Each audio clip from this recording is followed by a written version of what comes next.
ঈদুল আজহা উপলক্ষে কোরবানির পশুর চামড়ার নতুন দাম নির্ধারণ করেছে সরকার।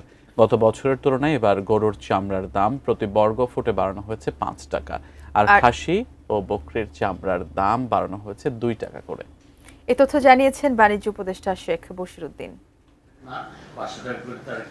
রোববার দুপুরে সচিবালয়ে এক সংবাদ সম্মেলনে বাণিজ্য উপদেষ্টা শেখ বশিরউদ্দিন জানান, এবছর ঢাকায় কুরবানি ঈদে প্রতি বর্গফুট লবণযুক্ত গরুর চামড়ার দাম নির্ধারণ করা হয়েছে ৬০ থেকে ৬৫ টাকা, যা গত বছর ছিল ৫৫ থেকে ৬০ টাকা।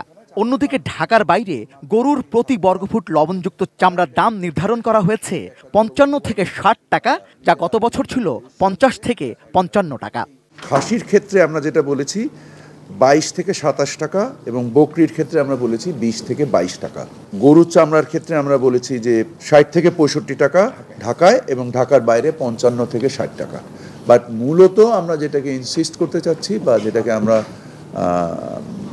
বলতে চাচ্ছি সেটা হচ্ছে পূর্ণ একটা চামড়ার দাম মিনিমাম ১৩৫০ টাকা ঢাকার ভিতরে এবং ১১৫০ টাকা ঢাকার বাইরে, এবং এটা আমরা লবণযুক্ত চামড়ার ক্ষেত্রেই কথাটা বলছি।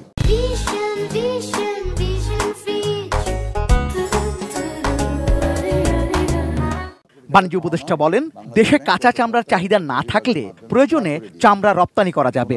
চামড়া রপ্তানি সংক্রান্ত বিধিনিষেধও তুলে নেওয়া হয়েছে এবং আমরা এর চাহিদা তৈরি করার ক্ষেত্রে আমরা আন্তর্জাতিক বাজারে কাঁচা চামড়া অথবা ওয়েট ব্লু চামড়া সাময়িকভাবে, যেটা বাংলাদেশ থেকে রপ্তানি নিষিদ্ধ তালিকায় ছিল, এই নিষিদ্ধ তালিকা থেকে আমরা তুলে দিচ্ছি, সো দ্যাট ইন্টারন্যাশনাল মার্কেটে সরাসরি, যদি স্থানীয় বাজারে এই মূল্য পাওয়া না যায়, যদি চেষ্টা করেন যেন আন্তর্জাতিক বাজারে সরাসরি বিক্রি করে দিতে পারেন।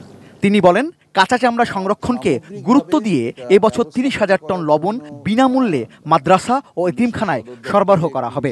আমরা সংরক্ষণকে উপযোগী করার জন্য প্রায় না এক্স্যাক্টলি ৩০,০০০ টন লবণ আমরা সারা দেশে বিনামূল্যে মাদ্রাসা এবং এতিমখানাতে সরবরাহ করার সিদ্ধান্ত নিয়েছে সরকার।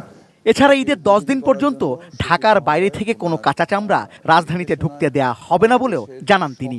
আমরা বাজারের সরবরাহকে কিছুটা সংকুচিত করার জন্য আমরা সিদ্ধান্ত নিয়েছি ১০ দিন যাবৎ আমরা কোনো চামড়া ঢাকা শহরে ঢুকতে দিব না। Rezwan Faiz, ATN news, Dhaka.